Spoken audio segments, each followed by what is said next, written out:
प्राह यह इस ब्रह्मांड की 10वीं मगर सबसे ज्यादा रहस्यमयी और जादुई दुनिया थी। मगर दसियों हजार साल पहले हुए शैतानों से जंग के बाद इस दुनिया की जादुई शक्तियां कमजोर पड़कर एक दिन कहीं खो गईं। उस जंग के दौरान ना जाने कितने ही ताकतवर योद्धाओं और जादूगरों ने इस दुनिया और यहाँ के लोगों को बचाने के लिए पूरी ताकत लगा दी और वे कामयाब हुए, कम से कम कुछ लोगों को बचाने में। लेकिन उस जंग में कुछ ऐसा हुआ कि वे शैतान पूरी तरह से ख़त्म नहीं हुए, बल्कि बहुत कमज़ोर होकर कहीं छुप गए और एक बहुत बड़ी कीमत के साथ योद्धाओं ने इस जंग को ख़त्म किया। लेकिन यह अब बहुत पुरानी बात हो चुकी है। अब फिर से इंसानियत इस दुनिया में फैल चुकी है और बस कुछ ही लोग हैं जो यह जानते हैं कि क्या हुआ था उस खतरनाक जंग में, और असली खतरा तो अभी तक ख़त्म भी नहीं हुआ है। खैर, इस दुनिया में अब जादुई शक्तियाँ तो नहीं हैं, मगर यह दुनिया अभी भी बहुत खूबसूरत है। चलिए हम आपको ले चलते हैं ब्राह की इस खूबसूरत दुनिया के दक्षिण दिशा में बसे 3 बड़े साम्राज्यों में से एक व्योम साम्राज्य में। जंगल के बीचों बीच एक पहाड़ी पर बसे एक छोटे से गांव में। इस गांव के चारों तरफ से बहती हुई नदी यहाँ के लोगों को जंगल के खतरनाक जानवरों से बचाकर रखती है। वैसे आम दिनों में तो जंगल ज्यादातर शांत ही रहता था, मानो जंगल की दुनिया सुकून से सो रही हो। लेकिन आज कुछ अलग था। आज जंगल की खामोशी को तेज कदमों की आवाज चीरती हुई आगे बढ़ रही थी। आसमान में सूरज सर पर चढ़ने के बावजूद भी जंगल में रोशनी नहीं थी और इसी अंधेरे में 5 परछाइयां जंगल में भागती नजर आ रही थीं। ऐसा लग रहा था कि उनके पीछे कोई जंगली जानवर पड़ा है, मगर करीब से देखने पर पता चलता कि वहां जानवर नहीं थे, बल्कि 4 लड़के एक 11 साल के पतले दुबले बच्चे का तेजी से पीछा कर रहे थे। ये बच्चा था विराट। इस वक्त विराट के हाथ में एक टोकरी थी जिसमें कुछ फल थे। वैसे तो विराट आज अपनी माँ के लिए कुछ फल इकट्ठा करने जंगल आया था, पर उसने ये नहीं सोचा था कि ये गांव के बदमाश बच्चे यहाँ भी उसको परेशान करने पहुँच जाएंगे। विराट अपनी पूरी ताकत से भागते हुए मन में सोच रहा था, आज नहीं, ये फल मेरी माँ के लिए हैं और मैं ये तुम्हें नहीं दूंगा।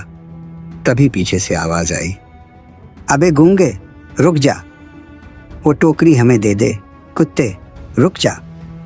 तभी दूसरा लड़का हांफते हुए बोला, कमीने, नाजायज बच्चे, रुक जा और टोकरी हमें दे दे और हम तुझे आज नहीं मारेंगे। ये सब सुनकर भी विराट रुका नहीं, बस वो भागता जा रहा था कि तभी उसका पैर पत्थर से टकरा गया और वो फिकता हुआ दूर जा गिरा और वो टोकरी भी दूर जा गिरी। उसके फल चारों तरफ बिखर गए। विराट को जमीन पर गिरा हुआ देखकर चारों लड़कों के चेहरे पर मुस्कान तैर गई। तभी वहां वे चारों लड़के भी भागते हुए आ गए। उनमें से एक लड़का बोला, सुरेश भाई, तो अब क्या किया जाए इस नाजायज का? इतना कहकर वो लड़का जोर जोर से हंसने लगा। फिर सुरेश आगे बढ़ा और जमीन पर गिरे हुए विराट के बालों को पकड़कर जोर से खींचते हुए अपने चेहरे पर गुस्से भरी मुस्कुराहट के साथ बोला, बेटा, तूने आज मुझे इन फलों के लिए इतना भगाया है। इतना कहकर सुरेश वहां बिखरे हुए फलों को देखने लगा और मुस्कुराते हुए बोला, तो तू अपनी माँ के लिए फल ले जा रहा था? अच्छा चल ठीक है, मुझे पिताजी बोल और ले जा। इतना कहकर वो जोर से हंसने लगा। तभी सुरेश का तीसरा साथी भोलू मुस्कुराते हुए बोला, सुरेश भैया, ये साला कैसे बोलेगा, ये तो गूंगा है। और फिर वो भी जोर जोर से हंसने लगा और उसे इस तरह हंसता हुआ देखकर उसके बाकी साथी राजू, गणेश और सुरेश भी जोर जोर से हंसने लगे। उन सभी बदमाश लड़कों की इस तरह की बातें सुनकर भी विराट बस अपनी चोटों को ही देख रहा था। ऐसा लग रहा था कि उन सभी की बातों से विराट को कोई फर्क ही नहीं पड़ रहा हो। विराट के चेहरे पर दर्द तो दिख रहा था, मगर ना जाने क्यों और कैसे वो बिल्कुल ही शांत था। इतनी कम उम्र में इस तरह से, ऐसी हालत में खुद को शांत रखना आम बात नहीं थी। विराट को इतना शांत देखकर सुरेश का चेहरा गुस्से से तमतमा गया। तभी सुरेश ने एक जोरदार तमाचा विराट के गाल पर जड़ते हुए बोला, साले, तूने हमें इतनी दूर भगाया और अब इतना शांत बैठा है। उसका तमाचा काफी तेज था, जिससे विराट का सिर झंझना गया और चकराते हुए फिर से जमीन पर गिर गया। फिर भोलू ने कहा, चलो यार, फल तो सारे गंदे हो गए, साले इस गूंगे ने तो ना खाया और ना खाने दिया। इतना कहकर वो गांव की तरफ जाने को मुड़ा और फिर वापस घूमकर विराट, जो जमीन पर गिरा था, उसे एक जोरदार लात मार दी और एक ठंडी सांस लेकर बोला, अब अच्छा लग रहा है। सुरेश भाई, चलो चलते हैं। फिर वो बदमाश लड़के विराट को वहीं छोड़कर चले गए और विराट वहीं जमीन पर पड़ा रहा। विराट ऊपर से तो शांत था, मगर उसके अंदर तूफान उठा हुआ था। तुम लोग ताकतवर हो, इसीलिए लोगों को परेशान करते हो, मगर एक दिन मैं तुम सबसे ज़्यादा ताकतवर हो जाऊंगा। फिर उन सभी को सबक सिखाऊंगा जो अपने से कमज़ोर लोगों को परेशान करते हैं। बदमाश लड़कों के जाने के बाद विराट ने अपने दांत पीसते हुए अपने मन में कहा और अपने पेट को पकड़कर उठने की कोशिश की, पर दर्द की वजह से वह फिर से जमीन पर लेट गया।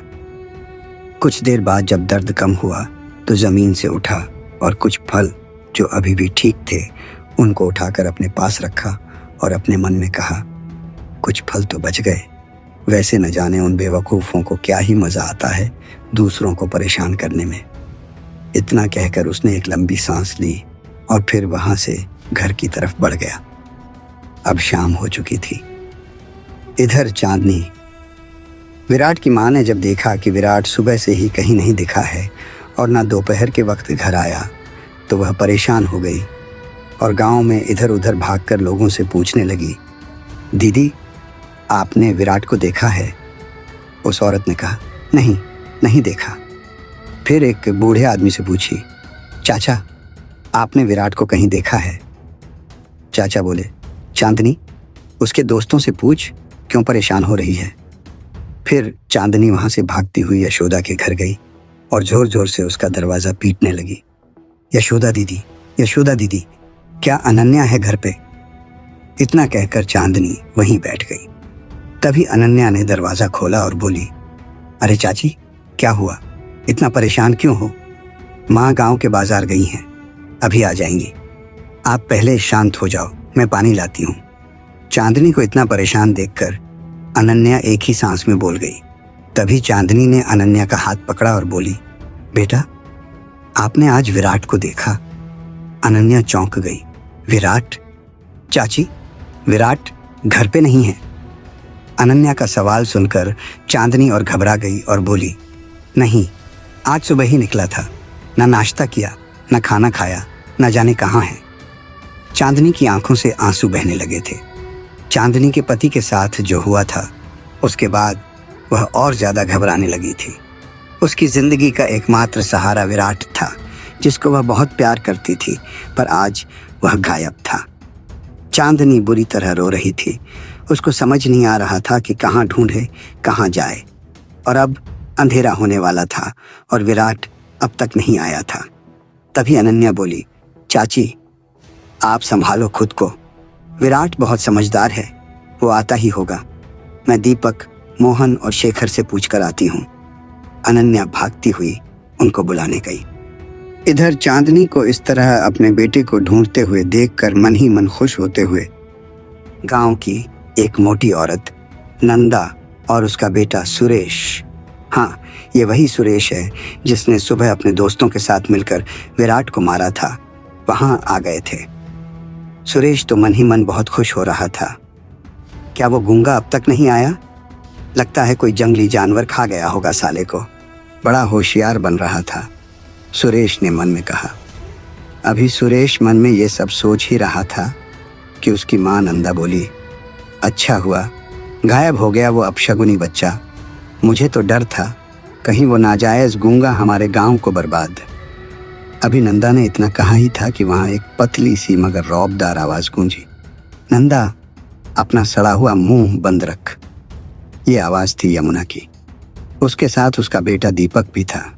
यमुना के पीछे लक्ष्मी और सुमन भी थी। उनके साथ अनन्या, मोहन और शेखर भी थे। चांदनी बस रोए जा रही थी। तभी अनन्या भागते हुए चांदनी के पास आई और बोली, चाची आप संभालो खुद को, विराट को कुछ नहीं हुआ होगा, वो बस आता ही होगा। वैसे तो अनन्या 13 साल की थी, पर वह अपने गांव के बच्चों में सबसे ज्यादा समझदार थी। अनन्या गांव के मुखिया महेंद्र पाल की पोती थी। अब चांदनी के पास यमुना, लक्ष्मी, सुमन भी आ गईं और उसको समझाने लगी। सुमन ने अनन्या से कहा, पानी ले आ अनन्या जल्दी।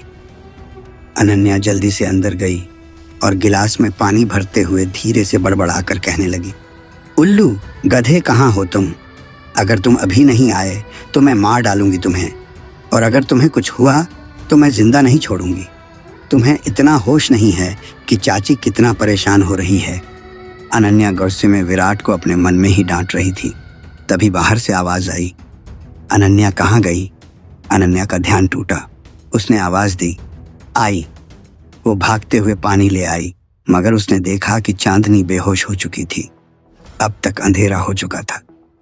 उसी वक्त यशोदा भी बाजार से आ रही थी। उसने देखा घर के सामने भीड़ जमा है। वह भी परेशान होकर भागी और वहां जाकर पूछने लगी, अरे क्या हुआ? सब मेरे घर के सामने ऐसे? उसने अभी इतना ही कहा था कि उसकी नजर बेहोश चांदनी पर पड़ी। वह जल्दी से उसके पास गई और पूछने लगी, क्या हुआ इसको? पता नहीं, इसका बेटा शायद गायब हो गया है। अच्छा हुआ गांव की बला टली, नंदा ने तुरंत जवाब दिया। यशोदा की आंखों में खून उतर आया था नंदा की बात सुनकर। तभी यशोदा ने अपने गुस्से भरी लाल आंखों से नंदा की तरफ देखा और भीड़ को देखकर बोली, जाओ सब अपने घर, यहाँ कोई तमाशा नहीं लगा है। दीपक जाओ बाबा को बुलाकर लाओ और बोलो कुछ लोगों को नदी वाले रास्ते पर भेजकर देखें कि विराट कहाँ है, आखिर वो गधा कहाँ गया। यशोदा ने एक ही सांस में जोर से चिल्लाते हुए कहा। यशोदा का यह रूप देखकर सबसे पहले वहां से नंदा चाची अपने बेटे को लेकर गायब हुई। फिर भीड़ धीरे धीरे छूटने लगी। अब रात हो चुकी थी और यशोदा, यमुना, सुमन और लक्ष्मी और उनके चारों बच्चे चांदनी को लेकर उसके घर आ चुके थे और महेंद्र पाल अपने गांव के लोगों को लेकर विराट को ढूंढने में लगे थे कि तभी चांदनी के घर का दरवाजा खुला। कौन आया था चांदनी के घर? क्या विराट वापस आ गया था या महेंद्र पाल आए थे कोई बुरी खबर लेकर? क्या विराट की कहानी यही खत्म हो जाएगी या बनेगा वो सबसे ताकतवर? क्या होगा विराट के इस सफर में आगे? जानने के लिए सुनिए ब्रह्मांड के रक्षक, सिर्फ हमारे YouTube चैनल मिस्टर येलो रोज स्टोरीज पर।